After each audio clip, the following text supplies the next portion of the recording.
The invitation arrived on a Tuesday, nestled amongst bills and junk mail.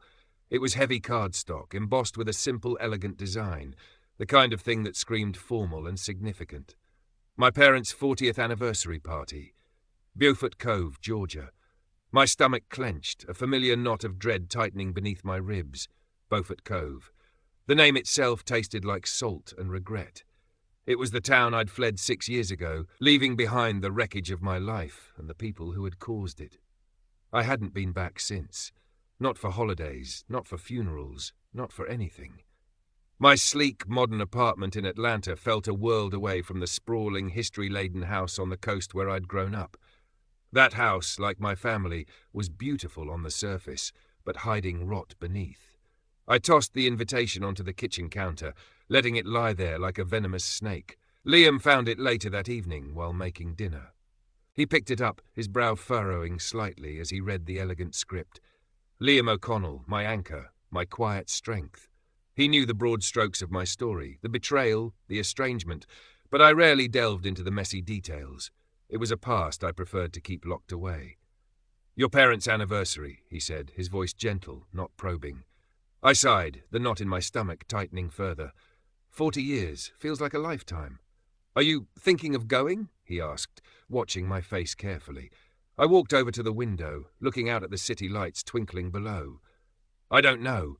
My first instinct is absolutely not. Why would I?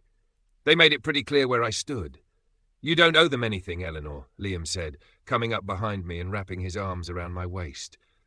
His warmth was a comforting contrast to the coldness the invitation had brought.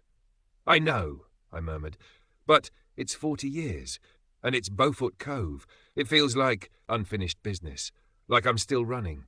Running isn't always a bad thing," he said softly. "Sometimes it's just moving towards something better." "I found something better," I said, turning in his arms to face him. "I found you." He smiled, a genuine warm smile that always reached his kind eyes. "And I found you. And I'm here, whatever you decide. If you go, I go. If you stay, I stay." That was Liam, unwavering, unlike them. The next few days were a torment of indecision. Every time I looked at the invitation, I felt a wave of nausea mixed with a flicker of defiant curiosity. Could I go back? Could I face them?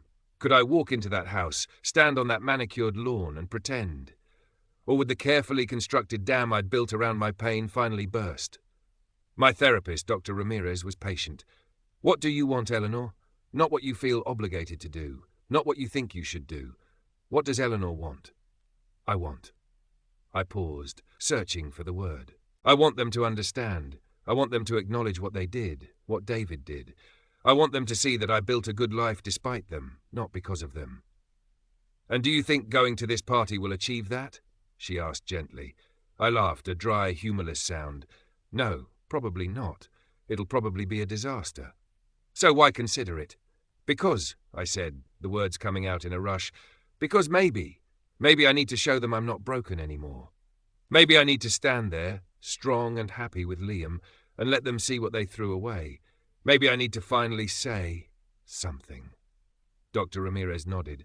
"It sounds like you're considering this as a way to gain closure, or perhaps to reclaim some power over a situation where you felt powerless for a long time. Just be prepared that confronting the past doesn't always look or feel the way we expect it to."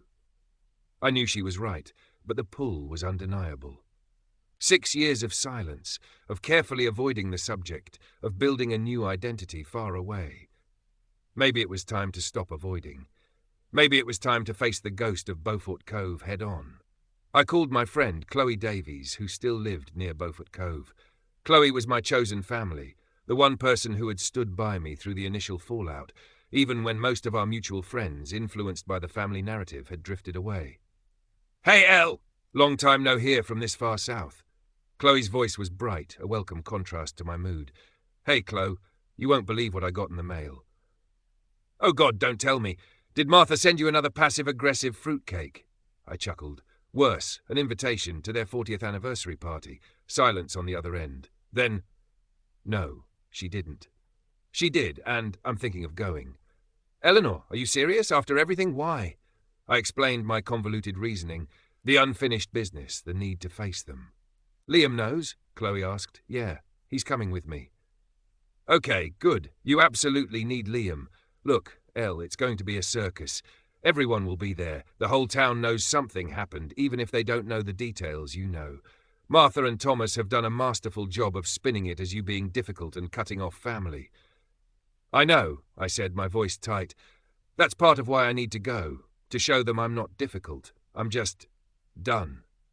All right, Chloe said, her tone shifting to one of fierce loyalty. If you're doing this, you do it your way, and I'll be there. I'll be your backup. Just be prepared. That house holds a lot of ghosts. Tell me about it. The decision was made. We booked a flight. I bought a dress, something elegant, understated that made me feel confident. I felt a strange mix of dread and anticipation. It was like preparing for battle.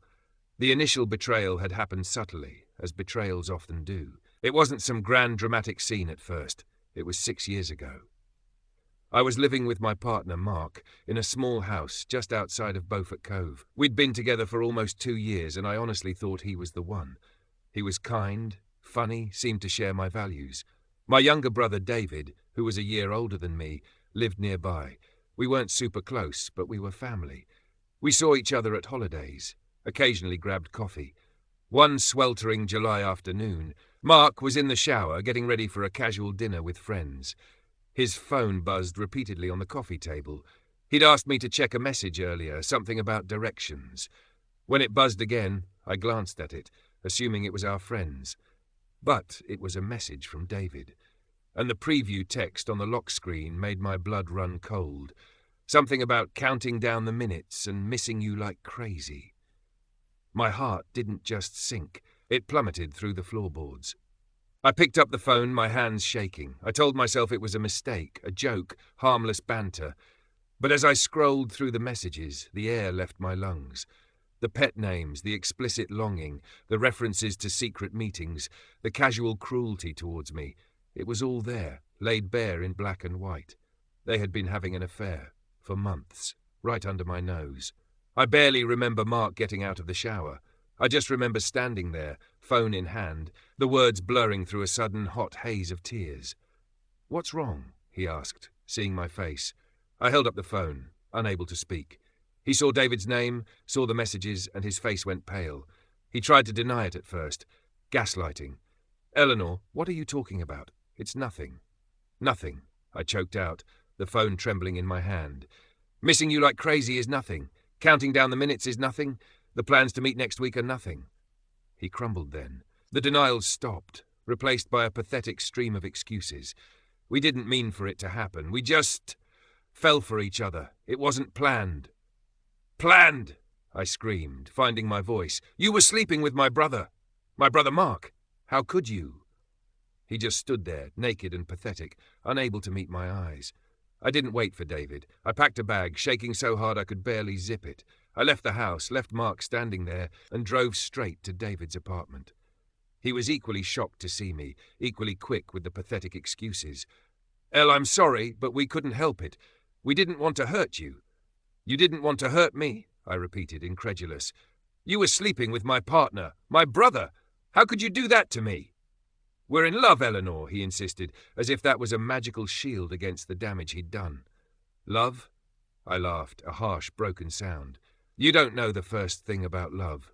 Love isn't this. This is betrayal. This is disgusting. I told them both to stay away from me, to never contact me again. I drove away from Beaufort Cove that night, leaving everything behind, my home, my partner, my brother. Then came the calls from my parents, Thomas and Martha Vance. "Eleanor, what is going on?" "David is distraught." "Distraught?" I repeated, my voice raw from crying. "He's distraught. What about me? My life just blew up."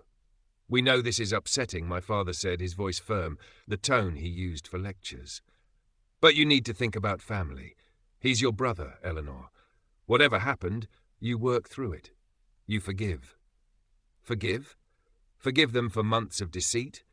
Forgive my brother for sleeping with the man I thought I would marry? Forgive my partner for betraying me with my own family? Forgive him?" I said, the anger starting to simmer beneath the hurt. "He betrayed me in the worst way possible, and you want me to just forgive him?" "He made a mistake," my mother interjected, her voice tearful. "A terrible mistake, yes. But he's family. Family is the most important thing, Eleanor. You can't just cut off your family. Loyalty is the most important thing, I shouted into the phone. Trust is the most important thing, and neither of you nor David seemed to understand that. They kept pushing, guilt trips, emotional manipulation, appeals to family loyalty. When I wouldn't budge, wouldn't agree to see David, wouldn't even speak to him, their tone shifted. It became colder, disappointed. They started to echo David's narrative, that I was being dramatic, overly sensitive, that I was making things worse. That's when I knew I couldn't have them in my life either. The two people I should have been able to count on, my own parents, had chosen his side. They had prioritized maintaining the appearance of a happy family over acknowledging my pain and validating my experience. I cut off contact with them too, changed my phone number, blocked them on social media. It was the hardest thing I'd ever done, severing ties with my entire immediate family. The silence that followed was deafening, but it was also, eventually, liberating.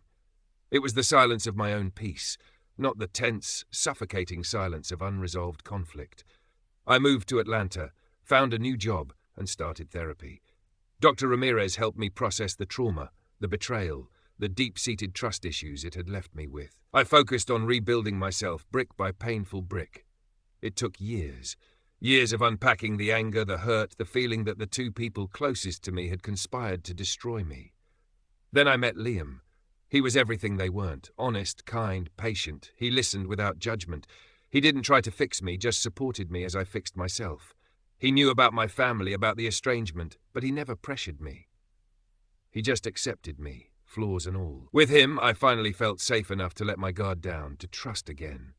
He was the future I had built, the proof that healing was possible. And now the past was knocking, holding a formal invitation in its hand. The drive to Beaufort Cove was surreal. 6 years. The landscape hadn't changed much. The same towering pines, the same humid air, thick with the smell of salt and blooming jasmine as we got closer to the coast. But for me, everything was different. I was different. I was no longer the heartbroken, angry young woman who had fled in the dead of night. I was Eleanor Vance, successful, loved, grounded. Liam drove, his hand resting on my knee. He sensed my tension, the way my shoulders were stiff, my gaze fixed rigidly on the road ahead. He didn't try to force conversation, just offered his quiet, steady presence. As we turned onto the familiar oak-lined street leading to my parents' house, my breath hitched. The Spanish moss dripped from the ancient trees like grey beards, casting long, eerie shadows. The house itself came into view, a grand, white-columned structure that looked exactly the same, imposing and perfect from the outside. It stood as a monument to a family history that felt both suffocating and fake. There were cars lining the street, spilling out of the circular driveway. People milled on the lawn, dressed in their southern finest. Laughter drifted on the humid air. It looked from a distance like a scene from a magazine, the picture of southern charm and familial bliss. The irony was a bitter taste in my mouth. We parked down the street. Before we got out, I turned to Liam. "Okay, deep breaths. Remember the plan. Stay calm. Don't let get a rise out of you." Liam squeezed my hand. "We're a team, El. Whatever happens, we face it together." "Thank you," I said, my voice thick with emotion. We walked up the driveway, the gravel crunching underfoot. My heart hammered against my ribs. The air felt heavy, not just with humidity, but with unspoken history and tension. As we got closer, faces turned towards us. Whispers started. The Beaufort Cove grapevine was legendary. Everyone knew something was up with poor Eleanor and her family. My parents were standing near the front door, greeting guests. My father, Thomas Vance, was a tall, imposing figure, his face set in a practiced smile. My mother, Martha, was smaller, fluttery, clear, her smile a little too wide, her eyes darting nervously. They saw us. My mother's hand flew to her chest. My father's smile faltered for just a second, replaced by a look of stern surprise, quickly masked. "Eleanor!" my mother exclaimed, rushing forward, her voice trembling slightly. She attempted to hug me, but stiff and keeping my distance. I offered a small, polite smile instead. "Mother, father, congratulations on 40 years. My voice was steady, controlled. Years of practice in professional settings had taught me how to maintain composure under pressure. "Eleanor, it's so good to see you," my father said, recovering his composure. He extended a hand towards Liam. "And you must be Liam. Martha and I are so pleased you could join us." Liam shook his hand warmly. "Mr. and Mrs. Vance, thank you for having us." Liam's genuine politeness seemed to throw them slightly. We weren't sure you would come," my mother said, wringing her hands. "The invitation arrived," I said simply. "We decided to accept." They ushered us towards the party, trying to blend us in seamlessly, as if I hadn't been gone for 6 years under a cloud of scandal and estrangement. Relatives approached, some genuinely pleased to see me, others clearly awkward, unsure what to say. "Eleanor, dear, you look wonderful," they'd say, their eyes flicking nervously towards my parents or scanning the crowd for David. And there he was, my brother, David Vance. He was across the lawn, talking to a group of people. He looked successful, dressed in a smart suit, laughing easily. He hadn't seen me yet. He looked like he hadn't a care in the world, the picture of a respected family man. The sight of him, carefree and seemingly untouched by the consequences of his actions, sent a fresh wave of cold anger through me. Beside him stood a woman I recognized from photos my mother had occasionally sent, and which I had immediately deleted. Sarah, his wife. And clinging to her leg was a small child, a little girl, perhaps 3 or 4 years old, my niece. A child I had never met, a child born into a family fractured by her father's deceit and her grandparents' complicity. Sarah looked tired. There were faint shadows under her eyes, and her smile, while polite, didn't quite reach them. She held her daughter close. David turned then, and his eyes met mine across the lawn. His laughter died. The colour drained from his face. He froze, his smile completely gone, replaced by a look of pure, unadulterated panic. He quickly looked away, turning back to the people he was talking to, but his posture was stiff, his easy charm evaporated. My parents, ever vigilant, noticed the exchange. My mother gave me a pleading look, a silent plea for me to behave, to not make a scene. My father's jaw was tight. The evening wore on. It was a masterclass in forced politeness. My parents circulated, playing the perfect hosts, occasionally steering guests away from me or David, trying to keep the two of us separated like volatile chemicals. David avoided me like the plague, sticking close to Sarah and their daughter, occasionally glancing over with a nervous, resentful look. Sarah met my eyes once, briefly, her expression unreadable, a mix of curiosity, perhaps, and the wariness I'd noticed earlier. Liam stayed by my side, a quiet, grounding presence. He made polite conversation with the few relatives who weren't completely terrified of the family drama. He squeezed my hand when he sensed my tension rising. He was my anchor in this storm of manufactured normalcy. The tension in the air was thicker than the Georgia humidity. Every polite conversation felt like walking on eggshells. Every forced smile felt like a betrayal of the truth. I watched my parents, their practiced performance of familial bliss, and the years of suppressed rage simmered just beneath the surface. They had swept everything under the rug, built their perfect life on a foundation of lies and my pain, and now they expected me to just attend, to be a prop in their tableau of success. As the evening progressed, the champagne flowed. My carefully constructed composure began to feel fragile. The injustice of it all, their comfortable life, their continued denial, David's apparent happiness, pressed down on me. I thought of the years of therapy, the sleepless nights, the struggle to trust again. And here they were, celebrating, acting as if nothing had happened, as if they hadn't shattered my world and then abandoned me in the ruins. My mother, ever the orchestrator, announced that it was time for toasts.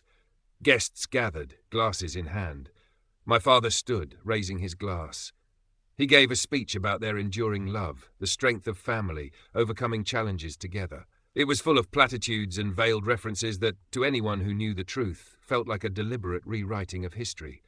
He spoke of the importance of blood ties and unconditional family love, his eyes flicking towards me for a fraction of a second. That was it, the final straw. The hypocrisy was suffocating. Unconditional family love? They hadn't shown me unconditional love. They had shown me conditional acceptance, contingent on me burying my pain and forgiving the unforgivable. A hot wave of righteous fury surged through me, fueled by years of silence and a few glasses of champagne. I felt a sudden, desperate need to shatter their perfect facade, to rip away the polite smiles and expose the rot beneath. This wasn't my wedding, but it was their carefully constructed celebration, a monument to their version of reality. It was the perfect stage. Before I could second-guess myself, before Liam could sense what I was about to do, I stepped forward. A little unsteadily and lightly clinked my glass with a fork. The tinkling sound cut through the polite murmurs. Heads turned. Silence fell, expectant. My parents looked at me, startled. David, who had been standing near the edge of the crowd with Sarah and their daughter, froze. Liam looked at me, his eyes wide with surprise and a dawning understanding of what I might be about to do. I took a deep breath, my voice surprisingly steady as I began. To Thomas and Martha Vance, I said, raising my glass slightly. 40 years, an impressive milestone. A ripple of polite agreement went through the crowd. My parents looked relieved, thinking I was going to offer a standard congratulatory toast. David relaxed slightly, though he still wouldn't look at me directly. I haven't had much contact with my family for the past 6 years, I continued, my voice gaining a subtle edge, a hint of steel that was probably lost on most of the guests, but not on my parents. Some of you might know that. There's been a distance, more murmurs. People shifted uncomfortably. My mother's smile looked painted on. My father's jaw was tight again. And I wanted to take this opportunity, I said, pausing to sip my champagne, my eyes sweeping across the faces in the crowd, lingering for a moment on David and Sarah, to explain why, to clarify a few things. Deathly silence descended. Liam was now standing right beside me, his presence a silent question mark. You see, I continued, my voice clear and strong, the sarcasm now unmistakable, 6 years ago my life was turned upside down by a betrayal. A betrayal by 2 people I loved and trusted implicitly. I paused again, letting the words hang in the air. My parents were staring at me, their faces pale with dawning horror. David looked like he wanted the ground to swallow him whole. Sarah was looking from me to David, her eyes wide with confusion and alarm. My partner at the time, I said, my gaze fixed squarely on David now, was having an affair, not with some stranger, not with a colleague, but with my own brother David. A collective gasp swept through the crowd, whispers erupted like startled birds. People turned to stare at David, who was now bright red, his earlier composure completely shattered. Sarah stumbled back slightly, her hand flying to her mouth, her eyes fixed on her husband with a look of utter shock and dawning understanding. The little girl clinging to her leg looked up, sensing the sudden shift in atmosphere. Yes, I said, my voice ringing out in the sudden silence. My brother and my partner, for months, while I was completely oblivious. My mother made a small choked sound. My father took a step forward, his hand outstretched as if to stop me, his face a mask of fury and embarrassment. But I wasn't finished. Years of suppressed pain, of feeling invalidated, of being told I was overreacting. It all poured out. When I discovered the truth, I continued, my voice trembling slightly now, not with fear, but with the force of the emotion I was finally releasing, it shattered my world. And when I turned to my parents for support, for understanding, they told me to forgive him, to put family first, to sweep it all under the rug for the sake of appearances. I looked directly at my parents now. They chose blood over loyalty, appearance over truth. And in doing so, they showed me exactly what their family values truly meant. Tears were streaming down my mother's face. My father's face was a thundercloud. David was staring at the ground, unable to meet anyone's eyes. Sarah was looking at him with a mixture of horror and disgust, the child still clutching her leg, looking frightened by the sudden tension. So tonight, I said, my voice regaining its strength, lifting my glass higher, I want to offer a different kind of toast. A toast to betrayal, to disloyalty, to difficult truths. Thank you, David, I said, directing my words at him, for showing me what true deceit looks like. Thank you for breaking my heart so completely that it forced me to rebuild myself stronger than before.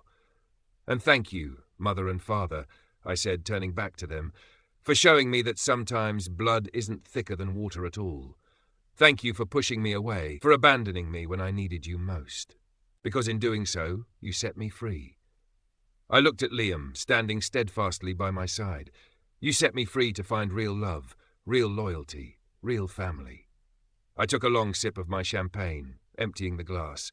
To the truth, I finished, placing the empty glass down on a nearby table with a soft clink that sounded deafening in the silence.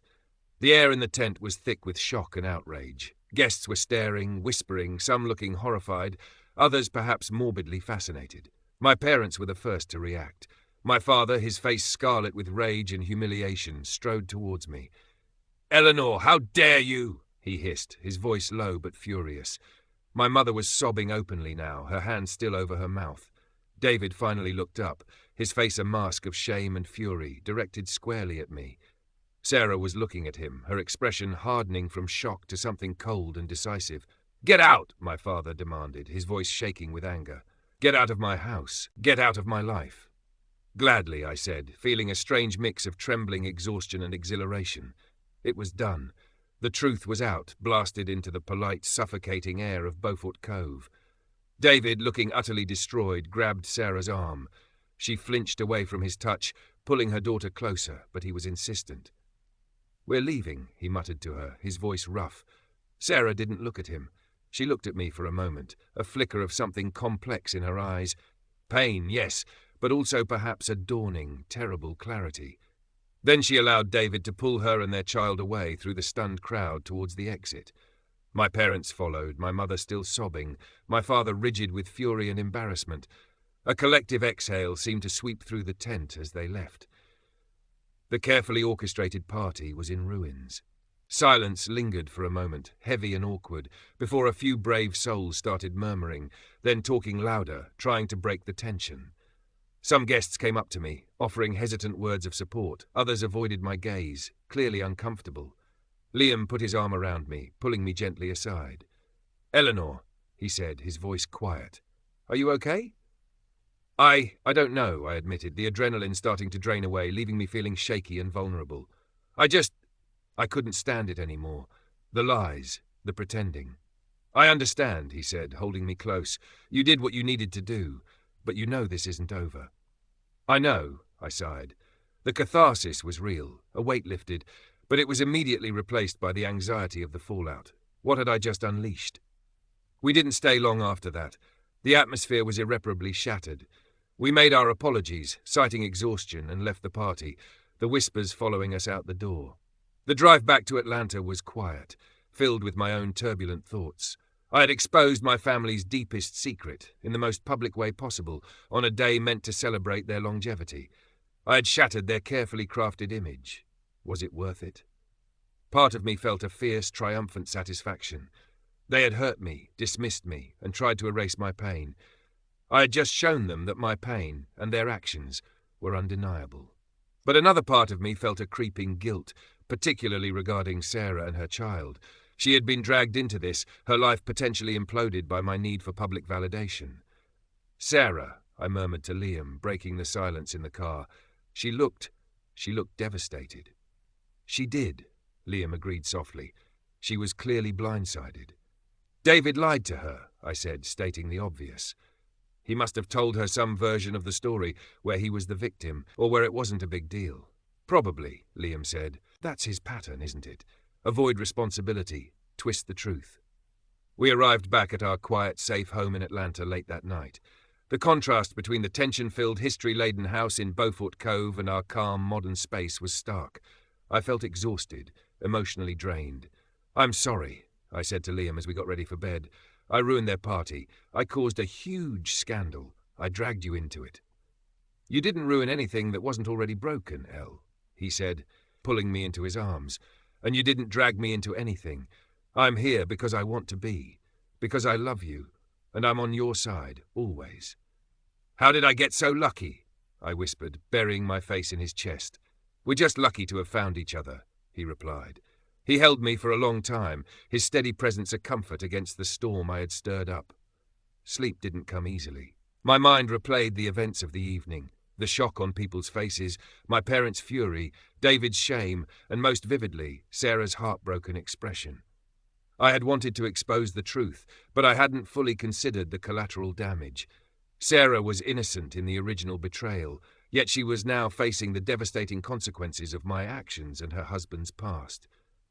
A few days later, just as the initial shock was starting to wear off, my phone rang. It was an unknown number. Hesitantly, I answered. "Eleanor?" A voice, trembling and hesitant.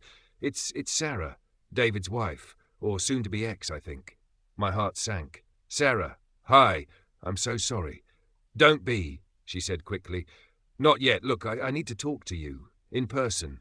David, he's saying you lied, that you made it all up because you're jealous. He's furious, but he won't look me in the eye, and after seeing his face when you spoke, I need to know everything from you. No more lies. My throat felt tight. Yes, I said. Yes, of course. I'll tell you everything. Are you okay? No, she said, a raw honesty in her voice. No, I'm not okay. My life I thought I knew him. I thought we had a solid marriage. And now I don't know anything. She paused and I heard a small shaky breath. Can you meet? Somewhere? Quiet? Yes, I said immediately. Just tell me where and when. We arranged to meet the following afternoon at a small, unassuming cafe halfway between Atlanta and Beaufort Cove. I told Liam about the call. He didn't hesitate. I'm coming with you. Meeting Sarah was difficult. She looked even more exhausted and fragile in person than she had at the party. Her eyes were red-rimmed, her hands twisting nervously in her lap. She was clearly under immense stress. We ordered coffee, the small sounds of the cafe, the clatter of cups, the low murmur of conversation. A strange backdrop to the gravity of our meeting. Thank you for doing this, Sarah said, her voice barely above a whisper. He's been awful since the party, yelling, blaming you, saying you're crazy. But I saw his face, Eleanor, and I saw yours. I need the truth. I took a deep breath and began. I started from the beginning, finding the messages, the confrontation, the raw, undeniable evidence. I recounted David's pathetic excuses, his claim that they fell in love. I told her about my parents' reaction, their insistence on forgiveness, their dismissal of my pain, and my decision to cut ties. I didn't spare any details, laying bare the painful history. As I spoke, Sarah listened intently, her eyes fixed on my face. She didn't interrupt, but I could see the emotions flickering across her features. Shock, pain, anger, a dawning, terrible understanding. Her hand instinctively went to her heart several times, as if to physically contain the hurt. When I finished, the silence stretched between us, heavy with unspoken words and shattered trust. Are you absolutely certain? She finally asked, her voice hoarse. That it was him? With your partner? Yes, Sarah, I said gently. I am absolutely certain. I saw the messages. I heard him admit it. There is no doubt. She nodded slowly, her gaze dropping to her hands, which were now clenched tightly in her lap. He told me you were jealous, that you had a crush on your ex and you couldn't stand that he chose David, that you cut off the family over a misunderstanding. Anger flared briefly within me at David's continued lies, but I suppressed it. This wasn't about me and David anymore. This was about Sarah and the truth she deserved. That's not true, Sarah, I said, my voice soft but firm. I was devastated because he was my partner and David was my brother. The two people I trusted the most betrayed me together. It wasn't about jealousy. It was about the complete destruction of trust. She was quiet for a long moment, absorbing it. Then she looked up, her eyes brimming with tears. I had suspicions, she confessed, her voice barely audible. Not about this specifically, but about him. Sometimes. Little things. Evasiveness. Times when his stories didn't quite add up about his past before we met. I wanted to believe him. I told myself I was being paranoid, that he was just private, or that everyone has a past. My heart ached for her. She wasn't just a victim of David's lie. She was a victim of her own need to believe in the man she married, in the life she had built. The what-if was real. She had seen flickers of the truth, sensed the dishonesty, and pushed it away. You're not to blame, Sarah, Liam said softly, his voice calm and kind. You wanted to trust the person you married. That's not a fault. She looked at him, surprised by his empathy.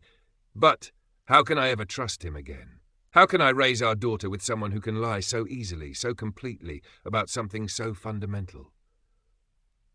I don't have easy answers for you, I said, reaching across the table to cover one of her trembling hands with mine. But you're right to ask those questions. What David did and his continued lying about it, it speaks volumes about his character. I know, she whispered, squeezing my hand slightly. I know. I don't see how I can stay.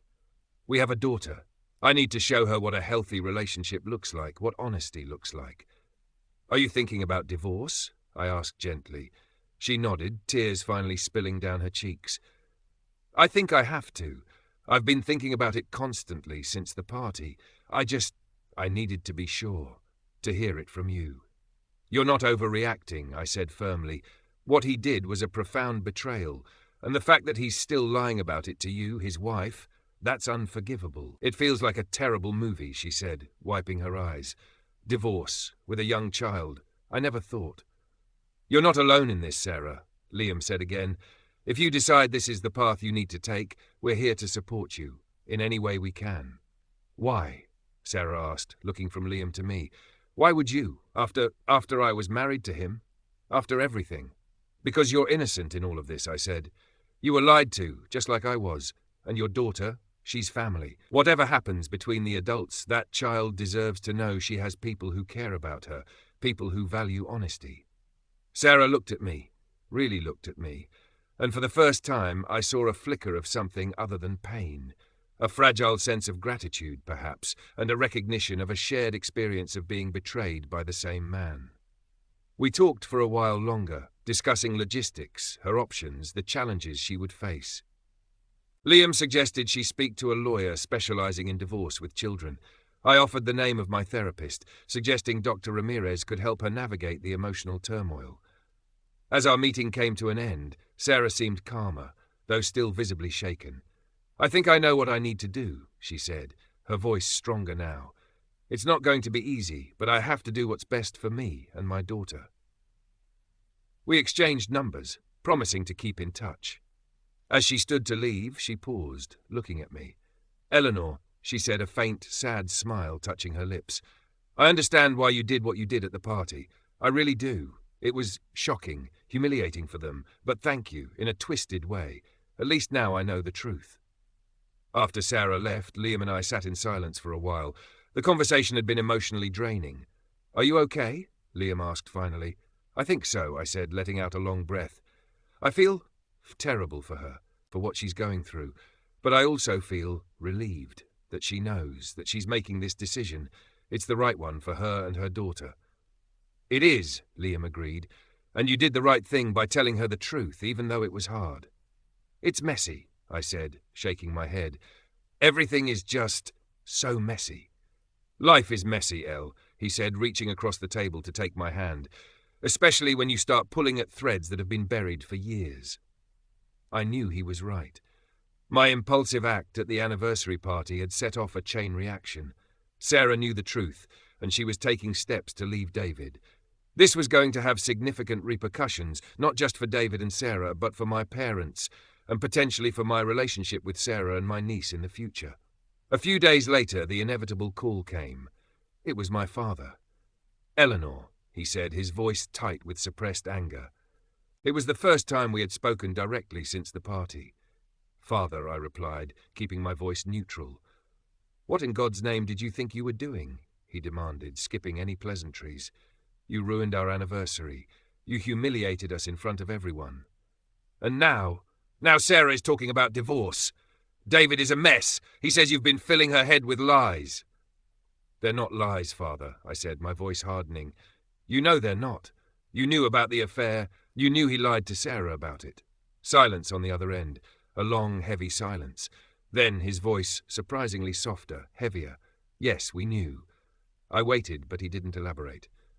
He's not handling this well, my father continued, the anger replaced by a weary resignation. He's been drinking. He came here yelling, saying you destroyed his life. He destroyed his own life, Father, I said, unable to keep the bitterness out of my voice. 6 years ago and every day since that he chose to lie. She's beside herself, he said. She wants a family meeting, to try and fix this, to resolve everything. A family meeting? After all this? After the party, after Sarah's decision? They wanted to sit down and fix decades of dysfunction and betrayal? It felt absurd. Part of me recoiled, wanting to refuse immediately, to protect myself from more pain. But another part, the part that had gone to the party in the first place, the part that craved some semblance of resolution, however unlikely, it was curious. A family meeting, I repeated slowly. Yes, he said, a flicker of hope in his voice. Just us. You, me, your mother, David. Maybe we can finally talk. Put this all behind us. Put it all behind us. As if it was a minor disagreement, not a gaping wound that had festered for years. I'll think about it, I said finally. I'm not promising anything. Just think about it, Eleanor, he urged. Please, for your mother, for the family. "I'll think about it," I repeated and ended the call. I relayed the conversation